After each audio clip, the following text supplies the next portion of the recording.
Hello everyone, एक बार फिर से आप सभी का स्वागत है मुख्य परीक्षा उत्तर लेखन कार्यक्रम में।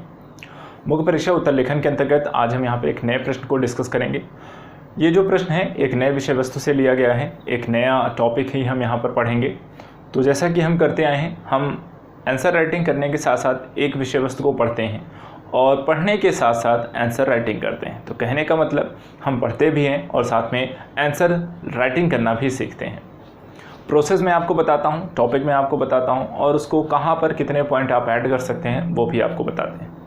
तो चलिए देखते हैं आज का प्रश्न क्या है, आज की विषय वस्तु क्या है और उसको आप किस तरीके से वहाँ पर एक आंसर में कैसे आप फ्रेम करेंगे। सबसे पहले इसके लिए बहुत ज़रूरी है जानना कि प्रश्न क्या कहता है, प्रश्न की डिमांड क्या क्या है।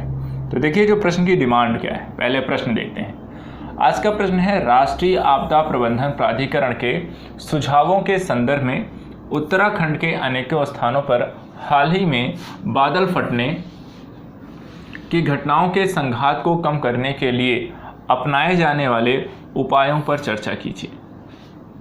क्वेश्चन जहाँ तक कहता है आपदा से रिलेटेड है, आपदा से रिलेटेड है तो इसलिए हमें जो क्वेश्चन लिखना है वो एक डिजास्टर मैनेजमेंट के ओरिएंटेड लिखना है। इसलिए सबसे पहले जानना ज़रूरी है कि राष्ट्रीय आपदा प्रबंधन के अंतर्गत चीज़ें कैसे होती हैं, आपदा होती क्या है। बादल फटना, यहाँ पर एक वर्ड जोड़ा गया, बादल फटने की घटना। तो क्या आपको इसका मतलब पता है कि बादल फटने का मतलब क्या होता है? इसके अतिरिक्त इसमें एक प्राधिकरण का नाम जोड़ा गया है, राष्ट्रीय आपदा प्रबंधन प्राधिकरण। और राष्ट्रीय आपदा प्रबंधन प्राधिकरण के सुझावों के संदर्भ में उत्तराखंड में जो बादल फटने की घटनाएं हुई हैं उसके संदर्भ में क्या क्या उपाय किए गए हैं, इनकी क्या करनी है आपको, इनकी आपको चर्चा करनी है। क्या करनी है? चर्चा करनी है। तो ये तो हमारा प्रश्न समझ में आ गया, हमें टॉपिक समझ में आ गया। शब्द सीमा कितनी है ये जान लेते हैं। शब्द सीमा देखिए यहाँ पर है 200 शब्द। तो 200 शब्द के लिए आपको कितना लिखना है? 9 मिनट में आपको इस उत्तर को लिख लेना चाहिए। अगर आपको ये प्रश्न है तो आपको कितने मिनट में लिख लेना है? 9 मिनट में लिख लेना है।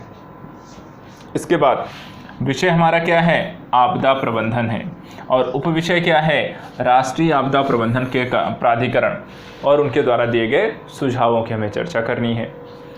ये प्रश्न है कहाँ से, किस एग्ज़ाम में आए, परीक्षा कौन सी है? तो यूपीएससी के मेंस एग्ज़ाम का ये प्रश्न है और किस वर्ष पूछा गया? 2016 में पूछा गया। तो 2016 में राष्ट्रीय आपदा प्रबंधन के विषय वस्तु से एक क्वेश्चन ये पूछा गया था, जीएस पेपर 3 में पूछा गया था, मेंस में पूछा गया था। विषय आपका आपदा प्रबंधन है और विषय आपका राष्ट्रीय आपदा प्रबंधन प्राधिकरण है। तो चलिए डिस्कस करते हैं आज के प्रश्न को लेकर। सबसे पहले भूमिका कैसी होगी, तो हम सबसे पहले अपनी विषय वस्तु को समझेंगे, आपदा प्रबंधन विषय वस्तु को जानेंगे क्या होता है ये। तो भूमिका हमारी यहाँ पर घटना का वर्णन करते हुए हम डिस्कस कर सकते हैं, जिसे उत्तराखंड की घटना को आप एग्जाम्पल के माध्यम से वहाँ पर लिखकर इसे ऐड कर सकते हैं। लेकिन जैसा हम कहते हैं कि भूमिका आप लिखेंगे लेकिन उसके साथ साथ हम टॉपिक पढ़ते हैं। तो चलिए आपदा को जानते हैं क्या होता है और यहाँ पर इसका विकास कैसे हुआ। सबसे पहले तात्पर्य समझ लीजिए। देखिए यहाँ पर होता क्या है, बादल फटने की घटना क्या आपको पता है? बादल फटना क्या होता है? तो बादल फटना एक ऐसी घटना है, एक प्राकृतिक घटना है। प्राकृतिक घटना होने के साथ में होता क्या है, जिसमें कम समय में अधिक वर्षा होती है, जिसमें कम समय में बहुत अधिक वर्षा होती है, ऐसी घटना को बादल फटना कहते हैं, जो कि एक प्राकृतिक घटना है, होती रहती है। तो आपको यहाँ पर इसका तात्पर्य समझ में आ गया। घटना हुई कहाँ है? एग्जाम्पल के रूप में उत्तराखंड को ऑलरेडी क्वेश्चन में डाल रखा है। एक अपनी तरफ से भी आप जोड़ सकते हैं, अलग अलग क्षेत्रों में होती रहती है, कभी जम्मू कश्मीर, कभी आसाम में, कभी अरुणाचल में, तो उसको भी आप एग्जाम्पल यूज़ कर सकते हैं। समस्या क्या होती है? चलिए मान लीजिए अगर बादल फटता भी है, बहुत अधिक वर्षा भी होती है, तो उससे समस्याएं कैसे उत्पन्न होती हैं, ये आपदा के रूप में कैसे परिवर्तित हो जाती हैं। तो इसको आपदा से जोड़ते हैं। अचानक अधिक बारिश से भूस्खलन व बाढ़ की समस्या आती है। कैसी समस्या आती है? भूस्खलन और बाढ़ की समस्या आती है, जिससे होता क्या है, व्यापक स्तर पर जन धन की हानि होती है। इस कारण ये आपदा बदल जाती है। तो हुआ क्या, बादल फटा, बादल क्या है फटना? प्राकृतिक घटना है जिसमें अचानक बहुत ज़्यादा बारिश होती है, जैसे उत्तराखंड जम्मू कश्मीर में हुई, जहां पर अचानक अधिक बारिश से भूस्खलन और बाढ़ की समस्याएं आई। इसके कारण व्यापक स्तर पर जनधन की हानि हुई। भूमिका आप अपना स्टार्ट कर सकते हैं, भूमिका आपकी यहाँ पर बनती जा रही है, लेकिन साथ साथ हम चीज़ों को समझाते भी चल रहे हैं, टॉपिक भी पढ़ रहे हैं। इसके बाद सरकारी प्रयास क्या किए गए, क्योंकि हमें जोड़ना क्या है अपनी भूमिका में, हमने यहाँ पर चर्चा करनी है अपने प्रश्न के रूप सरकारी, वहाँ पर राष्ट्रीय आपदा प्रबंधन प्राधिकरण के सुझावों की भी चर्चा करनी है। तो भूमिका के सेकंड पार्ट में हम यहाँ पर सरकारी प्रयासों को जोड़ करके उसको यहाँ पर शुरू करेंगे। तो सरकारी प्रयास के संदर्भ में राष्ट्रीय आपदा प्रबंधन प्राधिकरण का गठन किया गया, जिन्होंने जो आपदा पूर्व आपदा पश्चात, कैसी, जो आपदा पूर्व और पश्चात प्रबंधन का जो सुझाव होता है वो सरकार को देती है। तो सरकार को क्या करना चाहिए आपदा आने से पहले और आपदा के पश्चात, वहाँ पर क्या किया जा सकता है, क्या प्रबंधन उपाय किए जा सकते हैं, उसको लेकर सरकार को सुझाव देने का काम कौन करता है? राष्ट्रीय आपदा प्रबंधन प्राधिकरण। इसके अतिरिक्त सरकार ने और क्या काम किया? एक कानून बनाया। कानून कौन सा बनाया? आपदा प्रबंधन अधिनियम 2005। आपदा प्रबंधन अधिनियम 2005 एक कानून उन्होंने बनाया, और इस कानून में क्या कहा? कानून के अनुसार किसी घटित क्षेत्र में दुर्घटना, संकट, महाविपत्ति या गंभीर घटना को आपदा कहा जाएगा। ठीक है, तो इस कानून में बताया गया है कि आपदा किसे कहा जाएगा। अगर आपको ये नहीं पता कि आपदा हम किसे कह सकते हैं, तो यहाँ पर इस कानून में, किस कानून में? आपदा प्रबंधन अधिनियम 2005 के कानून में यह स्पष्ट किया गया है कि आपदा हम किसे कह सकते हैं।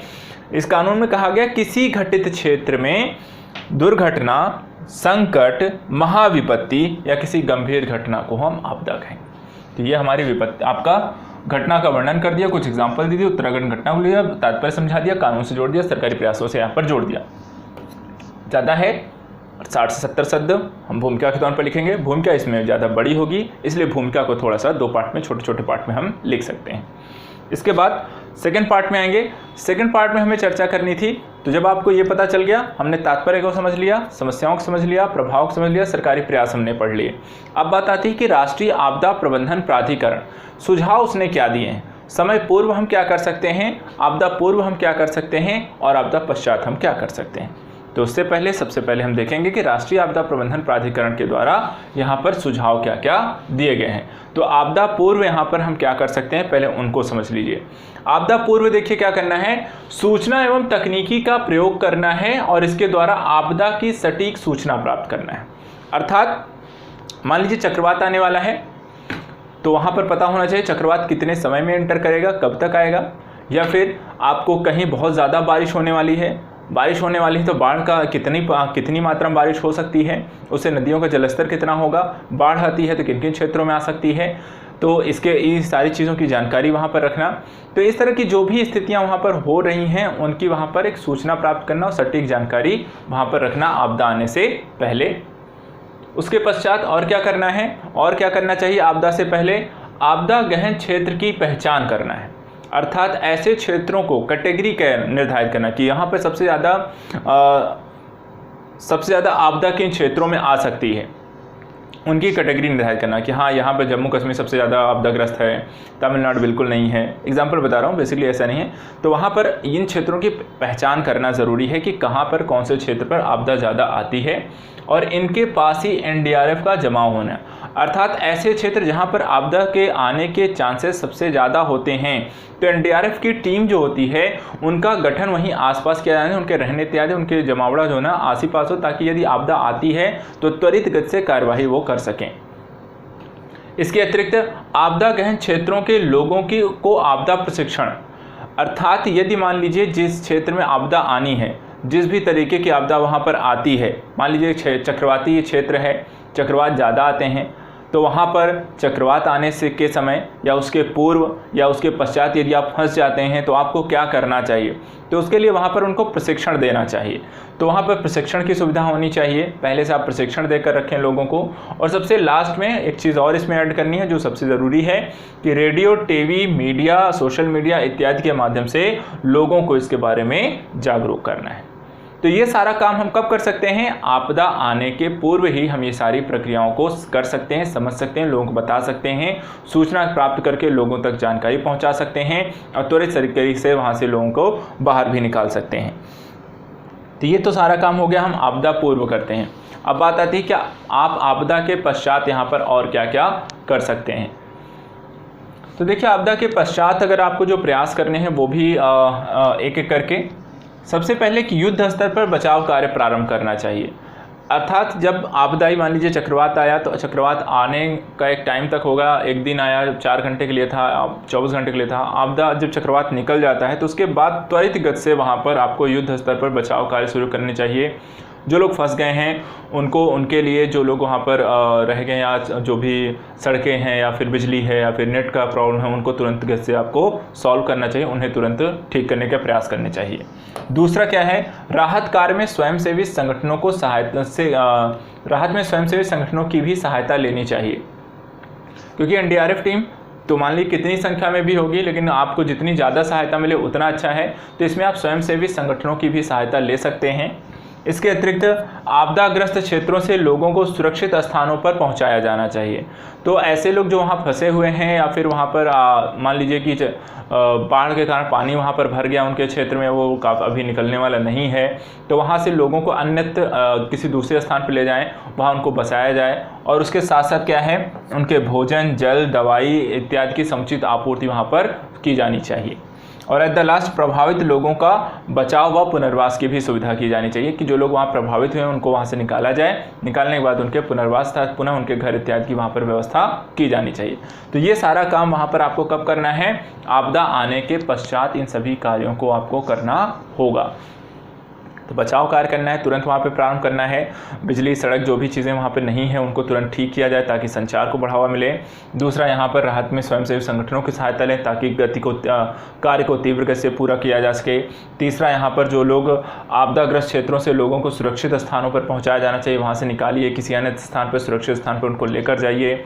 वहाँ पर उनको ले जाने के पश्चात, क्योंकि भाई भूखा तो कोई नहीं रहेगा और ना अगर भूखा रखेंगे तो वहाँ पर अराजकता फैल सकती है, लड़ाइयाँ हो सकती हैं, जिसके लिए फिर वहाँ पर भोजन, पानी, सुविधा इत्यादि उनको उपलब्ध कराई जानी चाहिए। और एट द लास्ट वहाँ पर जो लोग फंस गए हैं, अभी भी नहीं निकाल पाए हैं, तो उनको वहाँ से बाहर निकालिए फंसे हुए क्षेत्रों से, और उनके जो क्षेत्र का नुकसान हो चुका है उनके पुनर्वास की वहाँ पर व्यवस्था करें। तो ये सारा काम आप कर सकते हैं आपदा के पश्चात। तो राष्ट्रीय आपदा प्रबंधन प्राधिकरण ने आपदा पूर्व और आपदा पश्चात दोनों ही स्थितियों को यहाँ पर उन्होंने स्पष्ट किया है कि हम क्या क्या यहाँ पर कर सकते हैं और इससे कि जो जनधन की हानि है उसको हम कैसे कम कर सकते हैं। ये तो हो गया जो प्रश्न कहता है। प्रश्न ने इतनी ही डिमांड की है क्या कि शुरुआत में जो घटना हुई थी उसको समझना था, उसके पश्चात यहाँ पर आपदा पूर्व और पश्चात हम क्या कर सकते हैं उसको पूछना था। निष्कर्ष जैसे प्रश्नों की यहाँ पर आवश्यकता नहीं है, तो आपको यहाँ पर निष्कर्ष लिखने की भी आवश्यकता नहीं है। सिर्फ भूमिका और मुख्य भाग में दोनों ही पार्ट अगर आप लिख देते हैं तो काफ़ी है, लेकिन फिर भी एट द लास्ट निष्कर्ष कुछ लोग लिखते हैं। तो निष्कर्ष में हम और क्या कर सकते हैं, तो यहाँ पर कुछ समाधान और संकट समाधान और कुछ भविष्योन्मुखी अन्य चीज़ों को आप बताते हुए अपने उत्तर को वहाँ पर अपने कह सकते हैं अपने पॉइंट ऑफ व्यू ऐड करते हुए आप इस उत्तर को समाप्त भी कर सकते हैं। तो यहाँ पर देखिए और क्या क्या किया जा सकता है। पहली चीज़ यहाँ पर कि गहन आपदा क्षेत्रों में अवसंरचना कम हो। अर्थात यदि आपको पता है कि किसी क्षेत्र में भूकंप इत्यादि बहुत ज़्यादा आता है या आपको बाढ़ बहुत ज़्यादा आती है या फिर कह सकते हैं कि पहाड़ी एरिया हैं, घाटी हैं, वहाँ पर चीज़ें आपको ज़्यादा अवसंरचनात्मक विकास करेंगे तो भूस्खलन की संभावनाएं रहती हैं। तो ऐसे क्षेत्रों में आपको क्या करनी चाहिए, अवसंरचना कम करनी चाहिए। अर्थात वहाँ पर ज़्यादा भारी या इस तरह के उद्योगों को या किसी भी चीज़ की अवसंरचना विकास को कम ही करें तो ज़्यादा अच्छा है। दूसरा है कोर अवसंरचना का निर्माण आपदा के सहन करने योग्य बनाया जाना चाहिए। अर्थात जैसे सड़क हैं, बिजली है, पानी की सुविधा है, इसका तो आपको हर जगह विकास करना चाहिए क्योंकि ये कोर अवसंरचना है और ये आपको करना ही पड़ेगा। लेकिन इनको भी इस तरीके से बनाया जाना चाहिए कि ज़्यादा जो होती है जैसे कि भूस्खलन में है या फिर भूकंप आता है या बाढ़ जैसी चीज़ें होती हैं तो वहाँ पर ये किस तरीके से सर्वाइव कैसे लंबे समय तक कर सकते हैं। अर्थात बहुत ज़्यादा जब तक विकट स्थिति नहीं आए, अर्थात भूकंप बहुत तीव्र ना हो तो वहाँ पर ख़राब हो। अर्थात अगर कम तीव्रता के भूकंप तक आते हैं तो भी, अगर अधिक से अधिक तीव्रता के भूकंप आए तो भी अगर उन्हें सहन करने योग्य बना सकते हैं हैं, भूस्खलन वगैरह उन्हें सुरक्षित इस तरह से बनाया जाए कि भूस्खलन के क्षेत्रों में भी वो सुरक्षित बने रहें। तो अर्थात अवसंरचना का विकास इस तरीके से किया जाए कि उनको आपदा के समय भी नुकसान कम से कम हो। इसके अतिरिक्त पर्वतीय इलाकों में भारी उद्योग और अवसंरचना का निर्माण की अनुमति नहीं दी जानी चाहिए, क्योंकि सबसे बड़ी समस्या वही होती है। यदि आप दबाव जो होता है उन क्षेत्रों पर ज़्यादा देंगे, ज़्यादा वहाँ पर निर्माण कार्य करेंगे, तो वहाँ पर पहाड़ हैं, और पहाड़ जो होते हैं आपको पता है, पहाड़ी हमारे जो क्षेत्र हैं वो एक भूकंपीय क्षेत्र के अंतर्गत, सेंसिटिव जोन के अंतर्गत आते हैं। और अगर आप वहाँ पर इस तरह की गतिविधियाँ आप प्रारंभ करेंगे तो वहाँ पर आपको आए दिन वहाँ पर किसी न किसी भूकंप और इस तरह की समस्याएं देखने को मिलेंगी। तो प्रकृति के साथ छेड़छाड़ ना करें, अवसंरचनात्मक चीज़ों को वहाँ पर ज़्यादा अनुमति नहीं दी जानी चाहिए। इसके अतिरिक्त प्राकृतिक परिवर्तन, ग्लोबल वार्मिंग का पर कार्य किया जाना चाहिए, क्योंकि हम जैसा देख रहे हैं, सूखा है, बाढ़ अत्यधिक आती है, आए दिन भूकंप देखने को मिले, चक्रवात की स्थितियों में परिवर्तन हुआ है। तो ये कहीं ना कहीं आपके ग्लोबल वार्मिंग और इफेक्ट के कारण भी है, जलवायु परिवर्तन के कारण भी है। तो इसलिए हमें उसके लिए भी यहाँ पर प्रयास करने चाहिए, वहाँ पर अलग से कार्य करना चाहिए। एट द लास्ट यहाँ पर समय समय पर निरीक्षण व नियमों में परिवर्तन हो। समय समय पर निरीक्षण अर्थात जो भूकंपीय क्षेत्र हैं उनका वहाँ पर तकनीकी के माध्यम से निरीक्षण किया जाना चाहिए कि यहाँ पर स्थिति पहले से बेहतर हुई है, ख़राब हो रही है, चीज़ें हो रही है तो किस कारण से हो रही है। फिर उसके लिए अगर चीज़ें ख़राब हो रही हैं या क्या किया जा सकता है, उससे संबंधित उपाय या नियम बनाए जाने चाहिए। तो उस तरीके से वहाँ पर कंट्रोल करने को लेकर क्या कर सकते हैं हम इन फ्यूचरिस्टिक, तो समय समय पर वहाँ पर निरीक्षण कार्य, रिपोर्ट्स इत्यादि के माध्यम से अवलोकन करते हुए चीज़ों में परिवर्तन हम कर सकते हैं। इस तरीके से आप कुछ सुधारात्मक स्थितियों को, कुछ भविष्योन्मुखी चीज़ों को, साइंस एंड टेक का भी हम इसमें उपयोग कर सकते हैं, विज्ञान तकनीकी का बेहतर उपयोग कर सकते हैं। तो ये सारी चीज़ें हैं जिसके माध्यम से हम कह सकते हैं अपने उत्तर में निष्कर्ष को भी हम समाहित कर सकते हैं। तो ये आपका टॉपिक हो गया, ठीक है। आपदा प्रबंधन हमने पढ़ा, राष्ट्रीय आपदा प्रबंधन के द्वारा दिए गए सुझावों की चर्चा की, साथ ही उत्तराखंड जो आपदा होती है, बादल फटना है, साथ ही राष्ट्रीय आपदा प्रबंधन प्राधिकरण का है, और उसके साथ साथ आपदा प्रबंधन कानून है। तो उन सभी के बारे में हमने यहाँ पे थोड़ा चीज़ों को पढ़ लिया है। तो आई होप आपको यहाँ पर टॉपिक समझ में आया होगा। रही बात आंसर फ्रेमिंग की, तो हमने यहाँ पर एक बार मैं थोड़ी सी हल्की सी और चर्चा कर देता हूँ ताकि आपको थोड़ा स्पष्ट हो जाए आंसर फ्रेमिंग के संदर्भ में। देखिए, हमने भूमिका में यहाँ पर लिखा था, सबसे पहले भूमिका, जब आप इस प्रश्न को लिखना शुरू करेंगे तो यहाँ पर किसी घटना को आधार बनाइए और परिभाषा का ज़रूर कर दीजिए, ताकि बादल के फटने की स्थिति को समझाते हुए फिर वहाँ पर आप आंसर फ्रेमिंग करना शुरू करिए, जिसमें आप किसी घटना को भी आधार बना लीजिए, जैसे कि उत्तराखंड जम्मू कश्मीर है, और उसके माध्यम से जो विपदाएं होती हैं, जो समस्या की स्थितियाँ उत्पन्न होती हैं, उनकी चर्चा करते हुए राष्ट्रीय आपदा प्रबंधन को इससे जोड़कर उनके कामों को यहाँ पर चर्चा कर दीजिए कि ये इनका गठन किया गया सरकार के द्वारा, जो आपदा पूर्व पश्चात वहाँ पर कानून बनाता है। तो ये सारी चीज़ें आप भूमिका के तौर पर लिख सकते हैं। भूमिका थोड़ी बड़ी हो जाएगी, लेकिन 60 से 70 शब्द हम इसलिए इसको दे सकते हैं। इसके बाद मुख्य भाग में आएंगे। मुख्य भाग को 2 पार्ट में लिखना है, आपदा पूर्व क्या है, आपदा पश्चात क्या है। इन दोनों को मिलाकर आप आराम से यहाँ पर 100 शब्द दे सकते हैं। तो टोटल हमारा 160 से 170 शब्दों में हमारा मुख्य भाग तक यहाँ पर कवर हो जाता है। निष्कर्ष में बहुत ज़्यादा कुछ लिखना नहीं है, कुछ सुझावात्मक स्थितियाँ ही देनी है, तो यहाँ पर आप 35-40 शब्द इसके लिए यूज़ कर सकते हैं। तो इस तरीके से आपके 200 शब्दों की जो सीमा है वो पूरी हो जाएगी, और साथ साथ यहाँ पर आप सब प्रश्न के सभी आयाम को भी बहुत अच्छे से जस्टिफाई करते हुए लिख पाएंगे। तो आज के लिए ये प्रश्न को हमने समझ लिया, पढ़ लिया, टॉपिक को भी पढ़ लिया, और उसके साथ साथ पॉइंट्स भी हमने देख लिए। तो आई होप आपको ये चीज़ें समझ में आई होंगी। आपको अपने स्तर पर इसके आंसर फ्रेमिंग करनी है। देखिए, फ्रेमिंग में यहाँ पर एक मॉडल आंसर आपको बताता हूँ क्या आप कर सकते हैं। इसके अतिरिक्त आपको कुछ पॉइंट आप इसमें और भी ऐड कर सकते हैं, हाल फिलहाल किसी घटना को इसमें डाल सकते हैं। जरूरी नहीं कि पूरा पॉइंट आप यूज़ करें, लेकिन इसमें सुधारात्मक स्थितियाँ अपने स्तर पर पढ़ते हुए इसमें ला सकते हैं। लेकिन हाँ, फ्रेमिंग ऐसे ही की जानी चाहिए जो प्रश्न के अनुरूप, अर्थात प्रश्न के डिमांड के अतिरिक्त कुछ चीज़ें इसमें नहीं लिखनी है। जो प्रश्न पूछ रहा है सिर्फ वही लिखिएगा, उससे रिलेटेड पॉइंट हो तभी इसमें लिखिएगा, अन्यथा यहाँ पर आपको कोई पॉइंट ऐड करने की ज़रूरत नहीं होगी। तो चलिए, आज के लिए इतना ही। फिर नेक्स्ट टॉपिक में मिलेंगे, किसी अन्य विषय वस्तु को पढ़ेंगे और आंसर की फ्रेमिंग करना सीखेंगे, जिसके माध्यम से आप एक बेहतर आंसर राइटिंग करना सीख सकें, एक अच्छा मानक उत्तर लिख सकें। तो आज के लिए इतना ही। Thank you so much. अपना ख्याल रखिएगा और कोरोना के इफेक्ट से दूर रहिएगा। अपने लोगों को स्वस्थ रखिएगा, परिवार को बचाकर यहाँ पर रखें, लोगों से दूरी बनाए रखें, लेकिन हाँ, अगर किसी की ज़रूरत पड़ती है तो उनकी हेल्प भी करते रहिए। तो आज के लिए इतना ही। Thank you so much.